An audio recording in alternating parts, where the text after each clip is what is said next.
ये आप कहते हैं गृहस्थ हैं हम, तो हम कैसे गोपीजन कैसे रह रहे हैं? कोई वेश परिवर्तन, कोई क्रिया परिवर्तन नहीं, हर समय चिंतन श्री कृष्ण का। अगर हम वेश भी बना लिया, चिंतन विषय का हो रहा है, तो क्या भगवत प्राप्ति हो जाएगी? क्या दुर्गति नहीं हो जाएगी? पक्का दुर्गति हो जाएगी। हरे शिष्य धर्म शोक न हरे सो गुरु घोर नरक मा परे। औरों की तो बात जाने दो, उन गुरु पद पर बैठे हुए जनों के लिए वो स्वामी जी कहे, अंध बधिर कर लेखा, गुरु शिष्य अंध बधिर कर लेखा, एक न सुने एक नहीं देख। शिष्य सुन नहीं रहा गुरु की, गुरु देख नहीं रहा कि शिष्य क्या कर रहा है। बोले फिर दोनों की गति बिगड़ जाती है।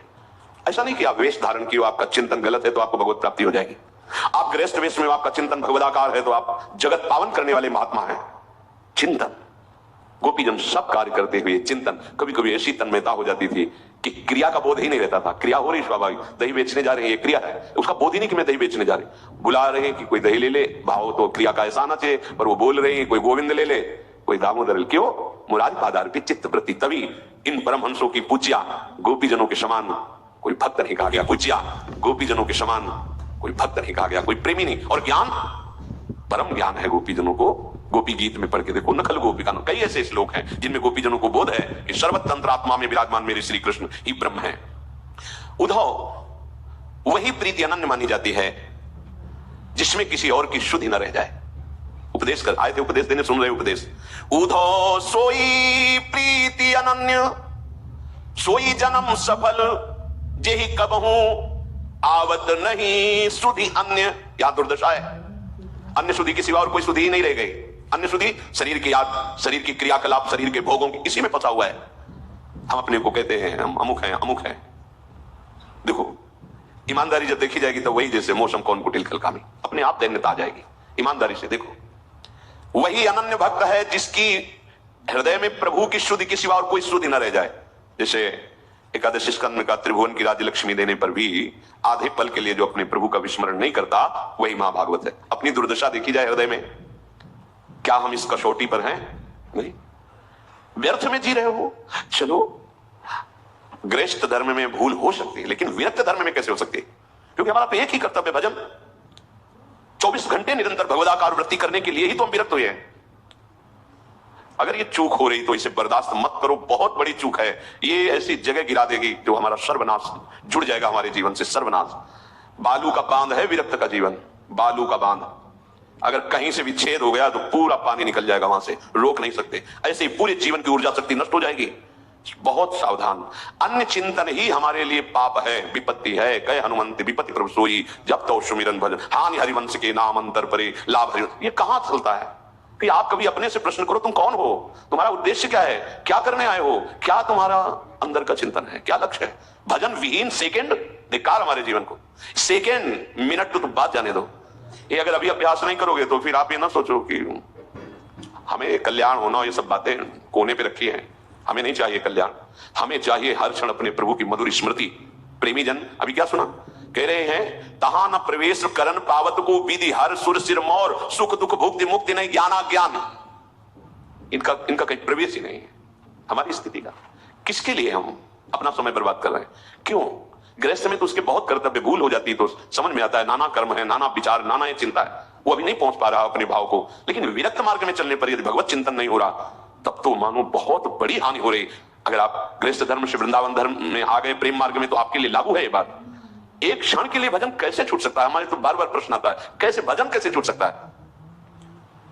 आप सुने, आप आए किस लिए हो? आपका उद्देश्य क्या है? आप क्या कर रहे हो? क्या करना चाहिए? ये प्रश्न कभी एकांत में अपने हृदय में करो तो आप में अध्यात्म शक्ति जागृत होने लगेगी। ये प्रमाद, ये ठीक नहीं, ये भजन में अंतर आए ठीक नहीं है, ये बहुत धोखा है, आपके जीवन का धोखा है, आपको जबरदस्ती भोगों में फंसा देगा, अपने आप में अपने आप से नष्ट करवा देगा। मान लीजिए बात, समय नहीं, समय नहीं, इसको जरा सा छोड़ो तो भाग जाता है विषयों में। हम छोड़ेंगे क्यों? हम तो जैसे बलवान दुश्मन जो हमें बहुत पीटता रहा है, अब एक बार कृपा शक्ति के द्वारा हमें इसके ऊपर गर्दन दबाने का अवसर मिला, चढ़ बैठे। आप नहीं छोड़ेंगे। अगर आप उठा तो बहुत बुरी तरह पछाड़ेगा, मारेगा, कितने जन्म तक पीड़ा नहीं मिटेगी, पक्का समझ लो।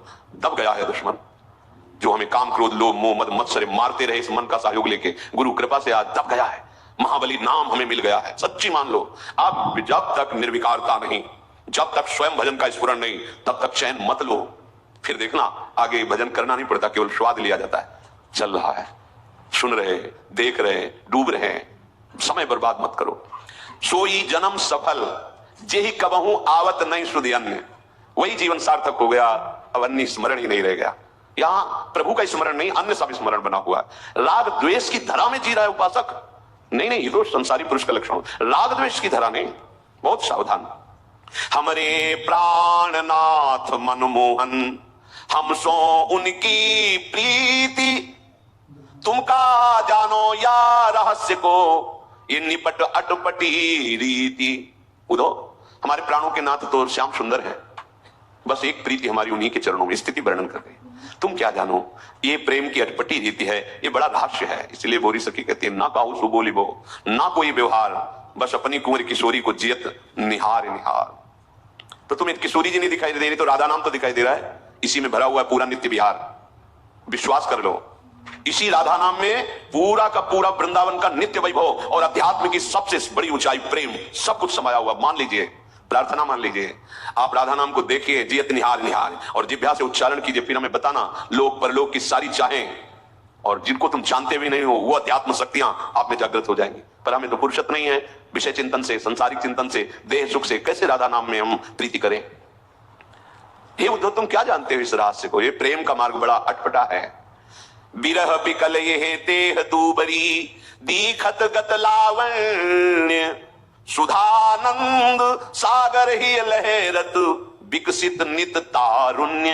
ये तुम बाहर से देख रहे हो कि विरह, विकलता, शरीर कृश हो गया है, चेहरे की लावण्य हट गया है, पर तुम ये नहीं देख पा रहे कि जहां मेरा नित्य तारुण्य बढ़ रहा है, आहा, मेरा नव किशोरी रूप तुम नहीं देख पा रहे हो, जो विकसित हुआ है। किससे? प्राणनाथ मनमोहन की प्रीति से, जिसमें निरंतर सुधानंद लहराता रहता है, जिसमें निरंतर मिलन है, वो तुम नहीं देख पा रहे हो। उद्धव, कहा तिहारो जोग ज्ञान सीकर, अति तुच्छ नगण्य, कहा तुल सौंदर्य सुधारस, बारिद सुमधुर धन्य।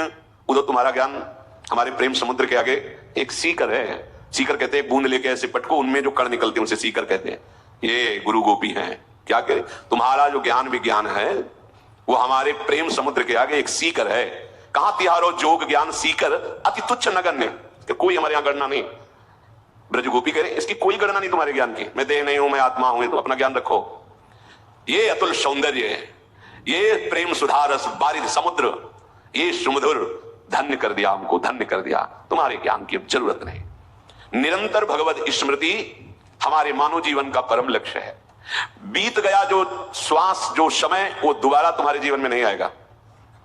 ये इतना तो पश्चाताप होना ही चाहिए उपासक होके कि जो मिनट भगवत विमुखता में गया, धिक्कार है हमारी बुद्धि को, अब वो दोबारा तो आने वाला नहीं। बाबा इस पर बहुत जोर देते थे, राधा बाबा। वो अपने जैसे अगर कुछ मिनट ही त्रुटि हुई सेवा में, तो बाबा कहते थे अब ये मिनट हम कहां से लाएं, जो खो दिए गए वो कहां से लाएं। अब हमारे जीवन के इतने मिनट तो तुमने खो दिए, जो हम आकर के करते। अब वो हम ऐसा सावधान साधक, भाई जी महाराज पूज्य बाबा, इनकी जो सानिध्य में साधक बिल्कुल सावधान। हाँ, समय का महत्व इतना, नाम का महत्व इतना, प्रभु एक तरफ, नाम एक तरफ। समय हमारा भगवान है, उसको हमें परम पवित्र सार्थक करना है, वो होगा नाम, भगवत सेवा, भगवत लीला गुण श्रवण। इस अमूल्यता को भूल करके अनर्थ को तुम अर्थ मान रहे हो। हमें लगता है मूर्खता भी मिटी नहीं, क्योंकि तुम मिले हुए परम समय को व्यर्थ के कार्यों में खो रहे हो। ऐसे कर्म कर रहे हो जिनका परिणाम समय नष्ट हुआ, जीवन नष्ट हुआ, और आगे जीवन नष्ट करने वाला जीवन मिलेगा। कुछ नहीं कर सकते जब आप नाली के कीड़ा बनेंगे, जब आप पशु बनेंगे, कुछ नहीं कर सकते, परवश रहोगे। अभी आप भजन करके स्वतंत्र हो सकते हो, माया मुक्त हो सकते हो। बड़ी दुर्दशा है। ये सुअवसर मिला है आपको, जन्म जन्म तक इसकी हानि की पूर्ति नहीं कर पाओगे। मानव देह में यदि भजन नहीं किया, भगवत प्राप्ति नहीं की। मान लीजिए जब भजन नहीं होता तो पाप निश्चित होता है, पाप का फल नरक यंत्रणा, फिर अन्य तिर्यक योनियों में जन्म होता है, फिर बाद में रोने धोने से कुछ नहीं होगा। अभी संभाल लो, चेत जाओ, जीवन का प्रत्येक क्षण केवल नाम जप करते हुए कर्म करो, भगवत प्राप्ति निश्चित हो जाएगी, जीवन सफल हो जाएगा। तुम्हारे पास तीन चीजें हैं, शरीर, मन और वाणी। अगर इनको तुमने जगत में ही केवल भगवत विमुख होकर लगा दिया तो दुर्गति, और जगत में लगाए हुए भगवान का स्मरण किया तो सदगति। सीधी बात है। इन तीनों के द्वारा अच्छे बुरे कर्म होते हैं या भागवतिक कर्म होते हैं। तुम सत्संग प्राप्त कर रहे हो, अहोभाग्य है। तो शरीर से, मन से, वाणी से बुरे चिंतन, बुरे कर्म, बुरी बातें दूर हो जानी चाहिए। एकमात्र परम पुण्य भगवान नाम स्मरण है, इसके बराबर कोई पुण्य नहीं। एक आदमी पूरे भारत के तीर्थों का अवगाहन करे और एक बैठ करके नाम जप करे तो उसकी 16वें अंश के बराबर भी उसके पुण्य नहीं होंगे नाम जापक के जो होंगे। एक बहुत यज्ञ करे, एक जप यज्ञ करे तो बहुत यज्ञ उसकी बराबरी नहीं कर सकती। कोई भी कार्य नाम के बराबर नहीं है। नाम में बड़ी सामर्थ्य है। अतएव शरीर को भगवत सेवा में, मन को भगवत चिंतन में और वाणी को भगवत नाम कीर्तन में, भगवत कथा कीर्तन में निश्चित मनन होने लगेगा प्रभु का और हमारा जीवन सार्थक हो जाएगा। अब ये जन्म नहीं जाना चाहिए, इसलिए जो बने सो बने, नहीं तो नाम न छोड़ना। नाम पकड़ लिया तो सब। हम जब पूछते हैं और ये उत्तर मिलता है कि नहीं चल रहा तो बहुत दुख होता है। भाई ये सब सेवाओं का फल है आंतरिक चिंतन बनना। आप लोग सावधान क्यों नहीं? सावधान जैसे बहुत कीमती वस्तु हमारे पास हो तो हम थोड़ी थोड़ी देर में देखते रहते हैं, है ना? ऐसी अमूल्य है भगवान नाम जो प्रभु को खरीद सकता है। और यही जीवन हमें मिला है केवल जपने के लिए। हम पशु जीवन में नहीं जप पाएंगे। हम जड़ भरत जी जैसी स्थिति नहीं कि हिरण के शरीर में भी साफ हरी घास का भी त्याग करके सूखे पर्ण पाकर, पत्ते पाकर और नाम जप करते हुए गंडकी नदी में खड़े। इतनी ऊंची स्थिति के महापुरुष चूक हो गई तो हिरण बन गए, पर हिरण के शरीर में भजन कर ले गए। अपनी सामर्थ्य मनुष्य शरीर में तो भजन नहीं कर पा रहे और अन्य योनियों में क्या तो सबसे प्रार्थना है जो बने सो बने और ना बने तो राधा राधा राधा राधा, सब कुछ प्राप्त हो जाएगा। सब कुछ मान लो, ये मत देखो कहां लिखा है कहां नहीं लिखा है। हम छाती की बात कहते हैं और जितना लिखा पड़ा है वो रस ग्रंथ है। तुम्हारी दृष्टि वहां पहुंची ही नहीं। तुम तो केवल राज वैभव देख रहे हो भगवान का। जैसे उद्धव जी कह रहे तुम्हारे नयन अधूरे, गोपीचंद कह रहे उद्धव तुम्हारे नयन अधूरे, तो हम कह रहे हैं यदि राधा नाम में प्रीति नहीं, राधा नाम का परिचय नहीं तो तुम्हारो ज्ञान अधूरो। प्रेम के बिना क्या? प्रेम सांद्रानंद घन प्रेम मूर्ति आओ, प्रेम ग्रंथों का अवलोकन करो पास बैठकर। भगवत रसिक रसिक की बातें रसिक बिना कोई समझ सके ना। राधा नाम तुम लो, तुम्हारी दुर्गति वाले जितने आचरण हो सब हम भोगेंगे, चिंता मत करो। विश्वास तो करो तुम। हम किसी बल से युक्त होकर बोल रहे हैं, ऐसे तुम्हें कोई फंसाने के लिए नहीं बोल रहे हैं। क्या दे दोगे? क्या दे दोगे? हमारी स्वामी के पास जो वैभव है ना, किसी या क्या लोकपाल के पास, ब्रह्मा के पास, अखिल कोटि ब्रह्मांड नायक जहां मोर मुकुट रखते हैं उन चरणों की ठसक है। जागृत स्वप्न सुषुप्ति स्फुरत में राधा पदाब्ज जटा, ये वो राधा पद है जहां परम पद जोगता है।